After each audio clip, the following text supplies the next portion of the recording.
Welcome back to Talking Environment. I'm your host, Gevorg Ghazaryan, and today we are diving into a topic that is all around us, but we rarely talk about it. We are going to talk about social insects today that are one of the most complex and adaptable creatures on Earth. And today, to answer a lot of questions about insects, I have the pleasure to be joined by Dr. Sean O'Donnell. Dr. O'Donnell, thank you for coming. Yeah, thank you for inviting me.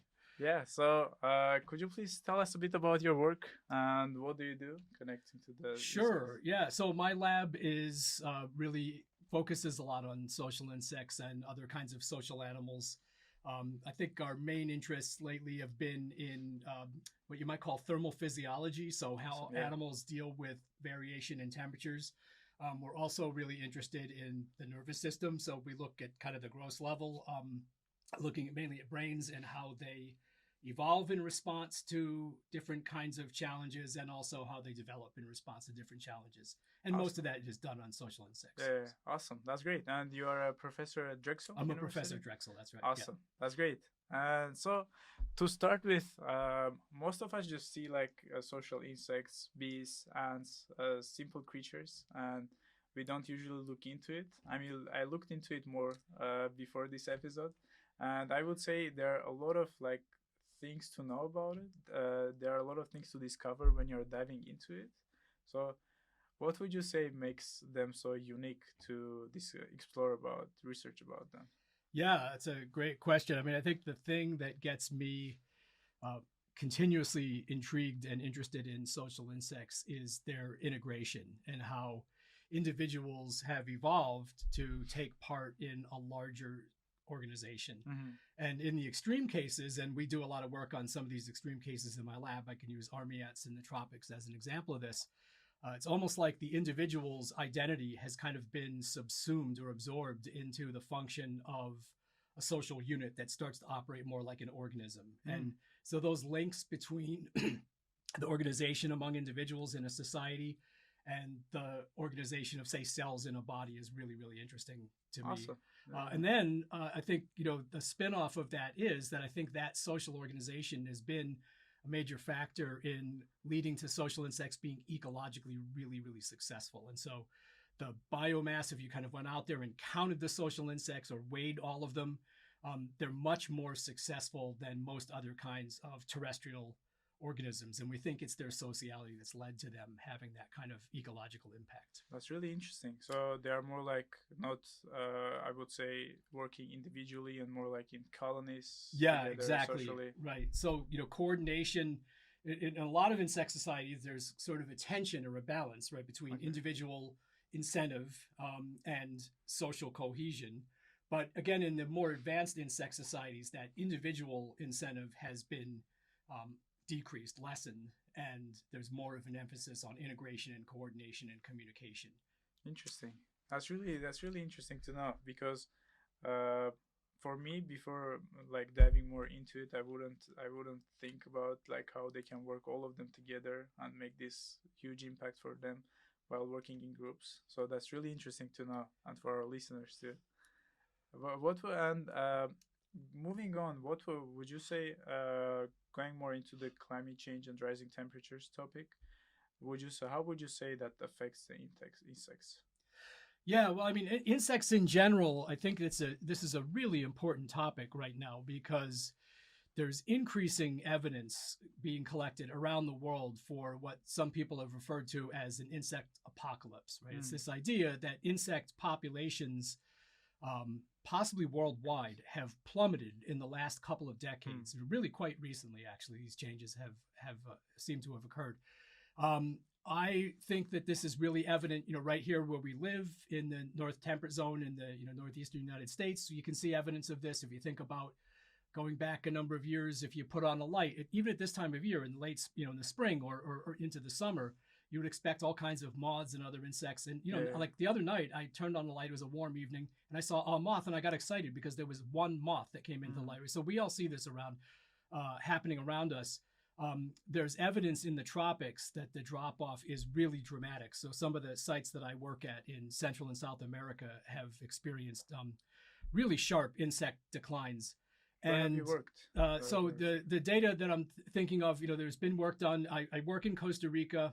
There's been actually lots of interesting evidence for changes in lots of ecosystem functions, including insect populations, in high elevation forests, cloud forests in Costa Rica where I work. I've also worked in eastern Ecuador. And what we're starting to see happening, even at these tropical sites, is, you've probably heard about global warming, global climate change.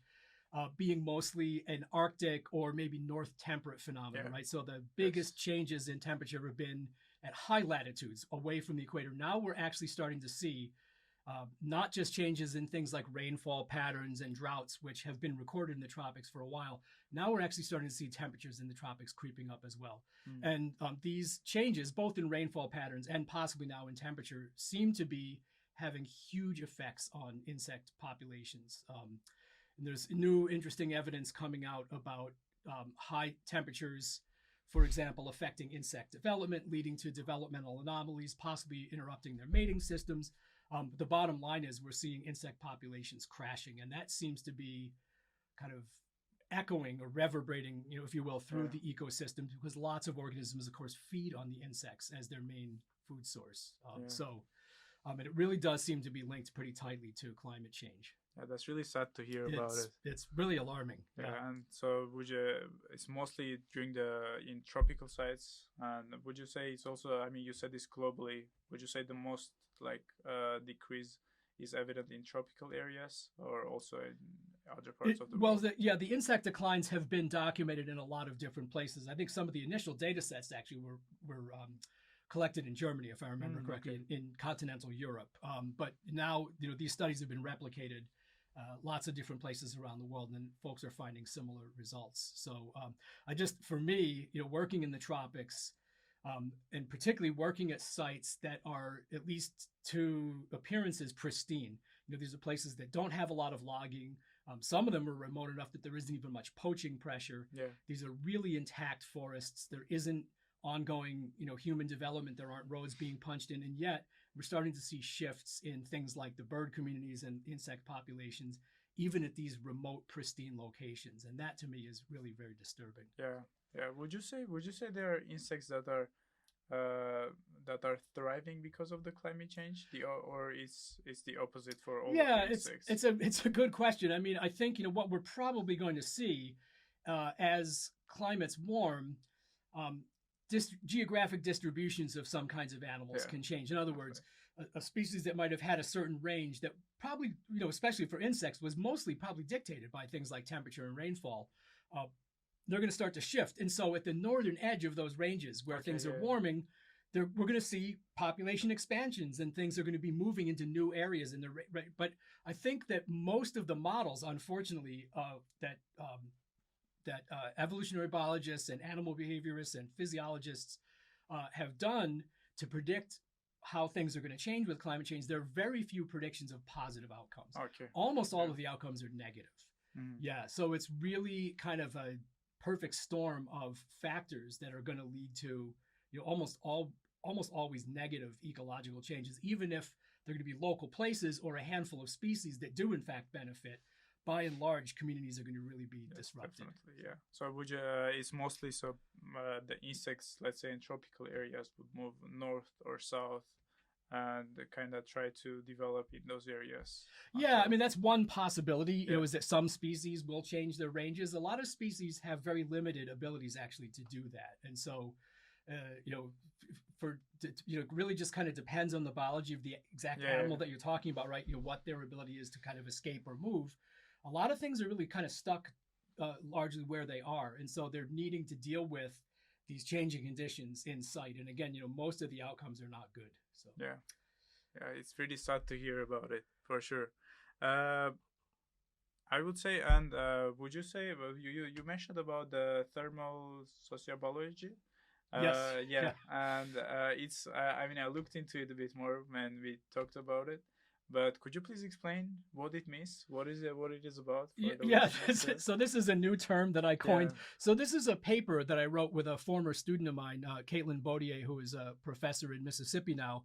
And Caitlin's PhD studies were on the thermal physiology, focusing mainly on army ants. And what we found was that, among other things, if you look within an army ant colony, the colony members have different abilities to deal with extreme temperatures. Okay. Now, that's associated in army ants with the workers in the colony, the sterile helpers in the colony, come in a range of different body sizes. And maybe not surprisingly, your body size is a good predictor of your ability to deal with extreme temperatures.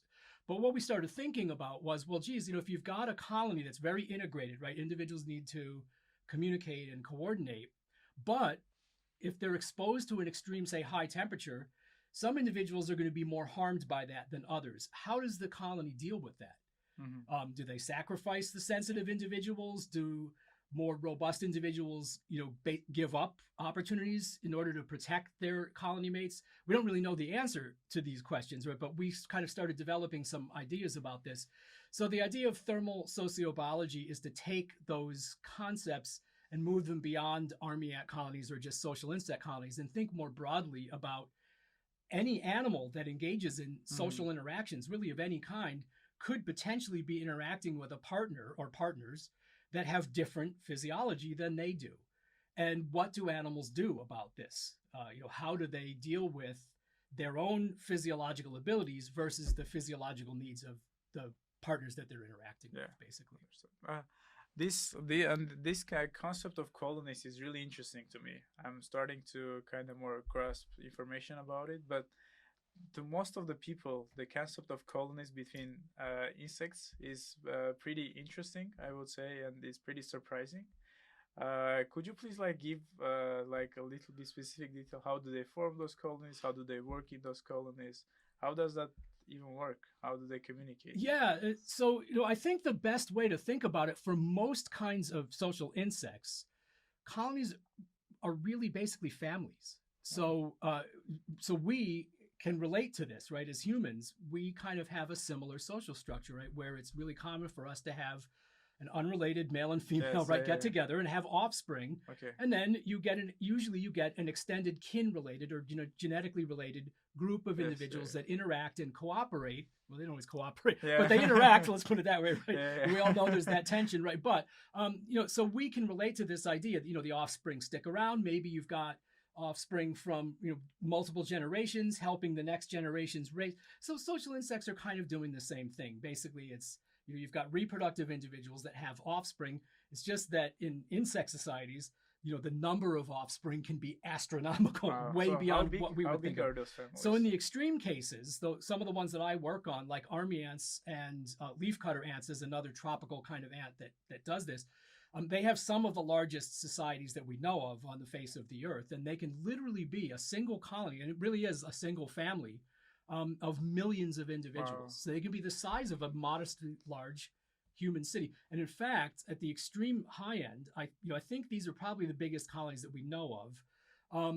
Driver ants in the African tropics, which are relatives of the army ants that live in South America, have colonies that can apparently get up to 20 million individuals. So there'll be a single queen who's the mother and is laying the eggs, and all of the colony members are her offspring. And so basically you can think of it as a giant family that lives together and interacts and coordinates. And essentially the game is that you've got usually sterile or mostly sterile helper individuals, the so-called workers, that are helping the reproductives produce more offspring.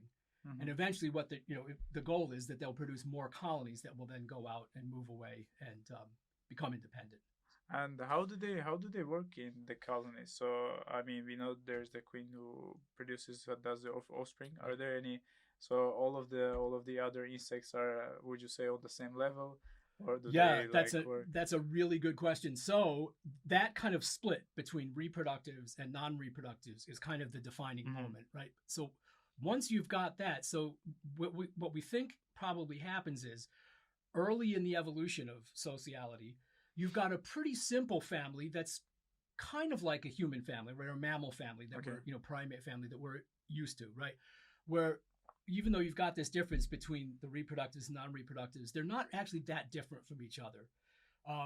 And the helpers, the sterile individuals, are more or less interchangeable.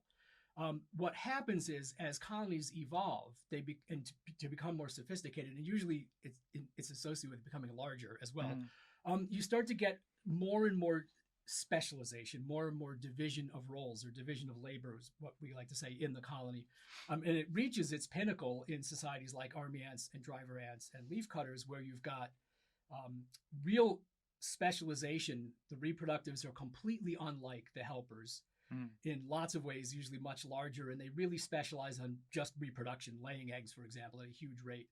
And then you can get further subdivision within the helper force, often based on body size or body shape, where individuals are doing different jobs for the colony. That's interesting. That's where, to me, that's where it gets really, really interesting. So there is a division of based on your body, like how, let's say, strong you are, how big you are, whatever your work you're gonna do. Yeah. And my lab is actually working on some questions related to that right now. We've gotten really interested, for example, in this idea that, well, if the individuals are doing different jobs for the colony, they might be experiencing different sensory environments, right? They might be responding to different information. So we're trying to explore whether and how their sensory systems might be different depending on the jobs that they're performing. Awesome. Would you say the same concept kind of applies to everywhere in the world, or is different based on the location? I think that those kinds of advantages probably happen, they're pretty widespread. Okay. There are some barriers to overcome, though, in order to get to that kind of integration and that kind of colony size. Mainly, I think what really needs to happen is you need to sort of suppress individual incentive. And again, this is something that's really familiar to us as a social animal, right? Again, you think about families, right? Like, think in your own life. Think of the conflict that you feel and you experience between wanting to be part of the group, wanting to, be part of the family, cooperate with the family, and versus, right, pursuing your own agenda. Yeah. And that's a tension that we face, and other animals face it too. So in order to have a really integrated, large society with all that specialization, you really need to have ways of getting over that conflict within the society. Would you say the insects would not, we talked about how they cooperate together, how do they do everything together, working together. Would you say the insects wouldn't be able to survive individually? So it's a must to be in a colony. 100%.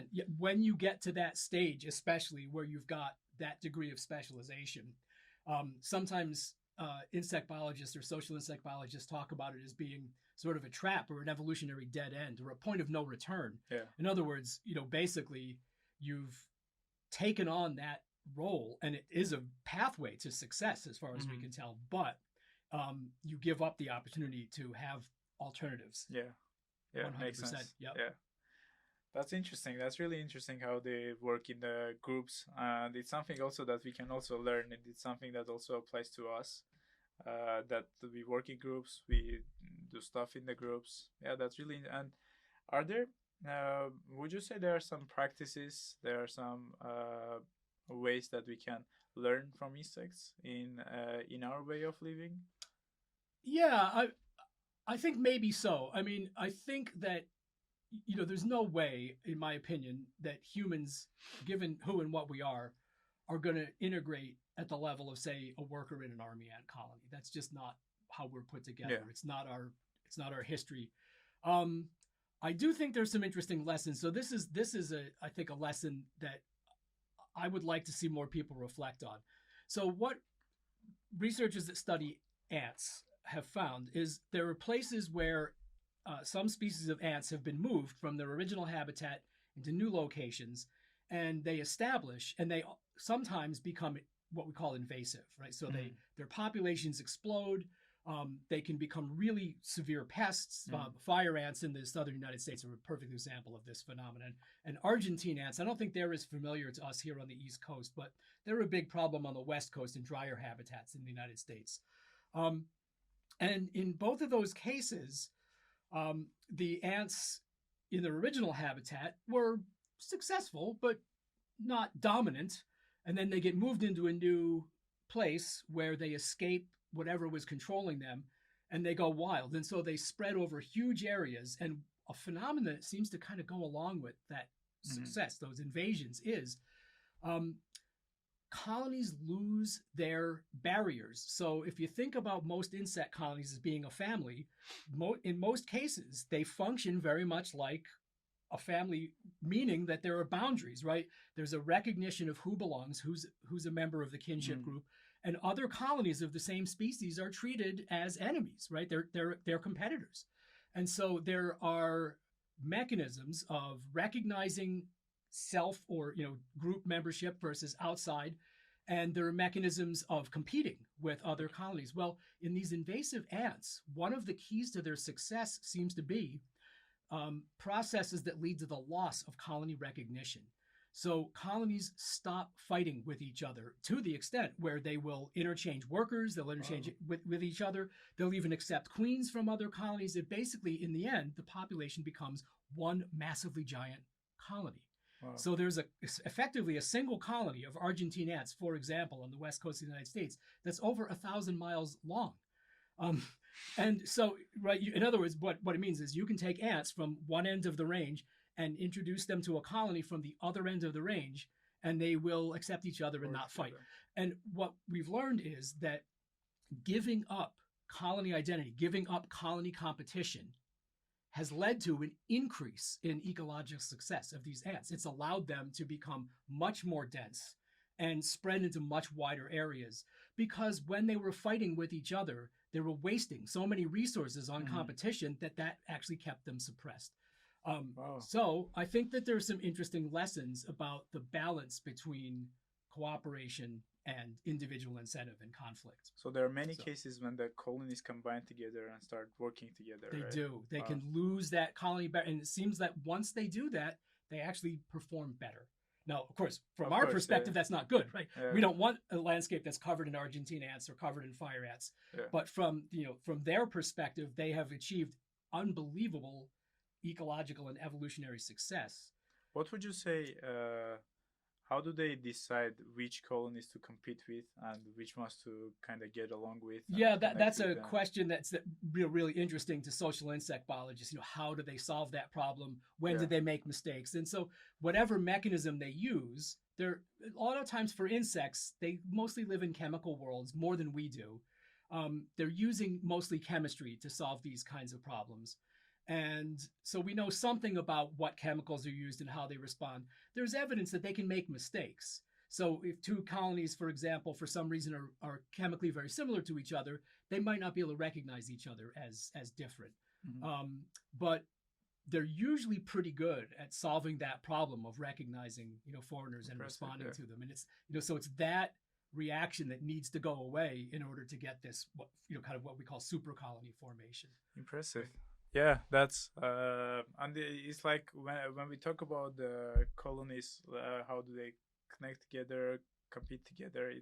It reminds me like back in history when the tribes get together and then they try to get along with the other tribes or they compete with the tribes. So it reminds me of human practices too. Absolutely, yes, yeah. I think there's some really nice, kind of models or comparisons to be made there, right? I'm reading a book right now about kind of the history of development in the Amazon basin and talking about interactions between, it's mostly focused on Brazil, but the Brazilian government and indigenous peoples in the area, and how there came to be a point where indigenous groups that had been battling with each other and really kind of enemies for hundreds, if not possibly thousands of years in some cases, started to band together and recognize that they were all indigenous, and if they didn't band together, they would be picked off one by one. So I think that it's a really similar kind of a situation. Impressive.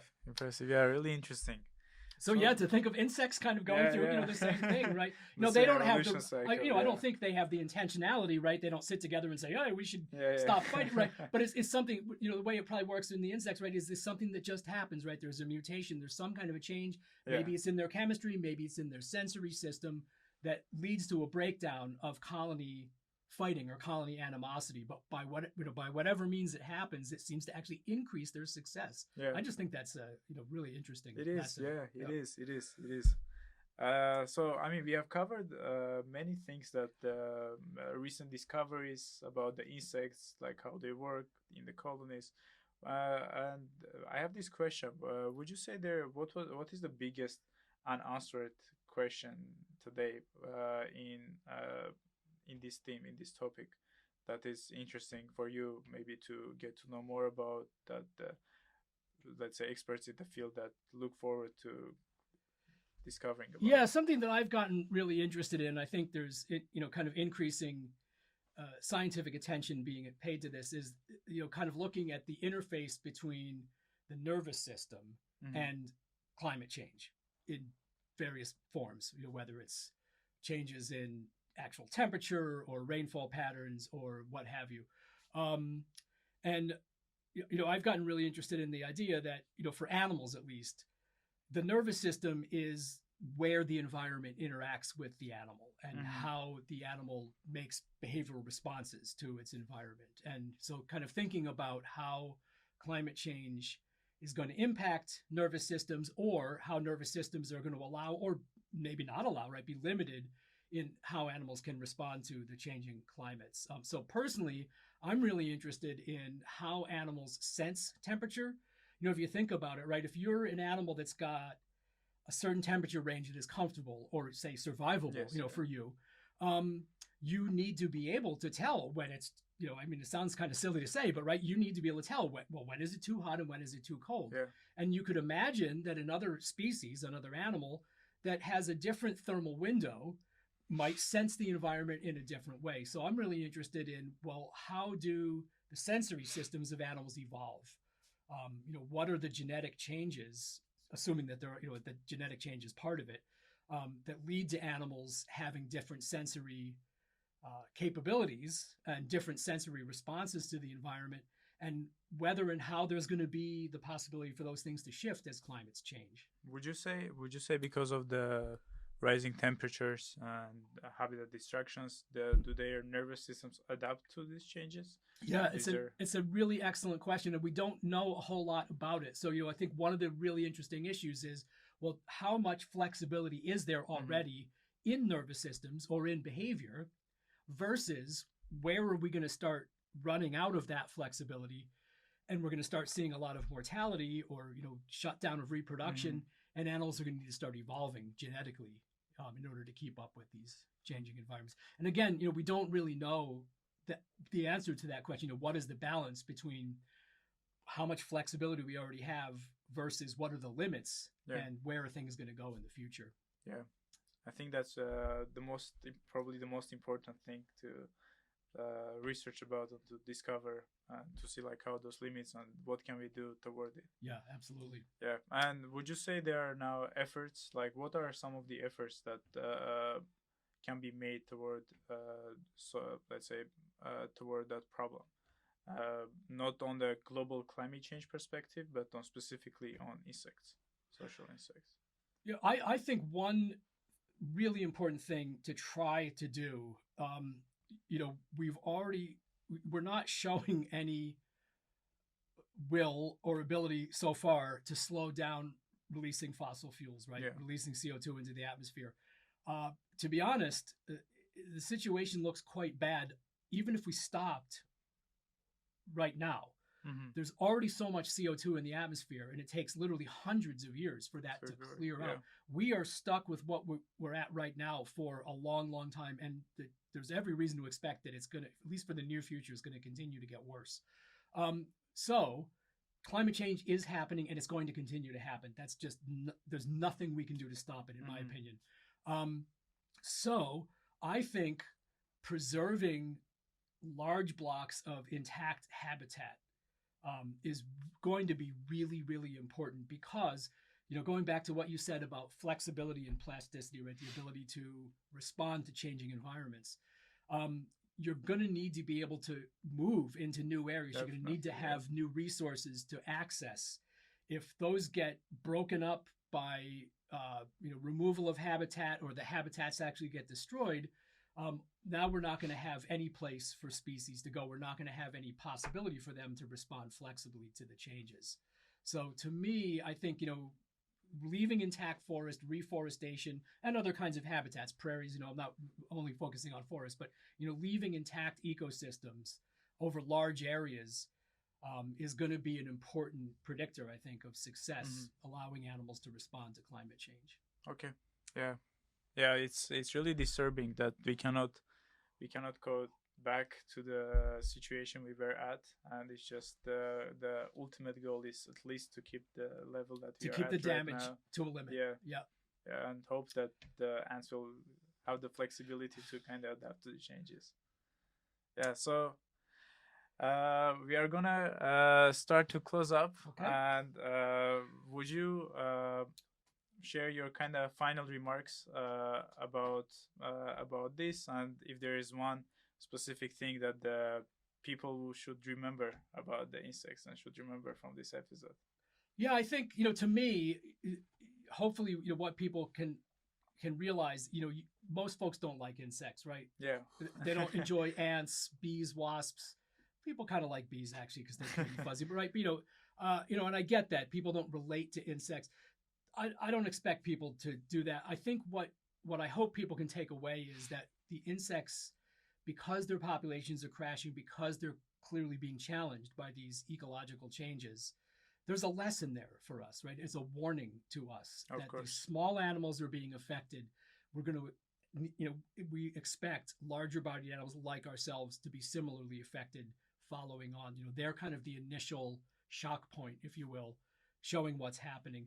And the fact that, again, as food sources, as pollinators, all the other things that insects do, they're really important to the functioning of ecosystems. And so I really do think we should be, even if we don't love the insects, if we don't feel like we relate to them, I think we Yes. should be concerned about them, and we should act as if, it's in our interest to take care of them. So I think Definitely. that's what I would like to say in Yes. their Thank you. defense. Yeah. Yeah. Yeah. So it's incredible how much we can learn from the smallest creatures, I would say, on our planet, and they have been adapting to these challenges. And this, for me, it's also really interesting to navigate how they are adapting to these challenges, how they are working in groups, and it's really interesting. And it's really interesting looking forward to also see how they are gonna answer to climate change and how they are gonna be resilient against this. Yes. So thank you so much for joining me today. Yeah, it was a pleasure. Thank you. Yeah. Yeah, Thanks thank you for so having me. much. And to everyone listening, thank you so much for tuning in. And if you enjoyed the conversation, make sure to subscribe to our YouTube channel, to Spotify, and to Apple Podcasts. Okay. Until next time. Thank you. Ciao.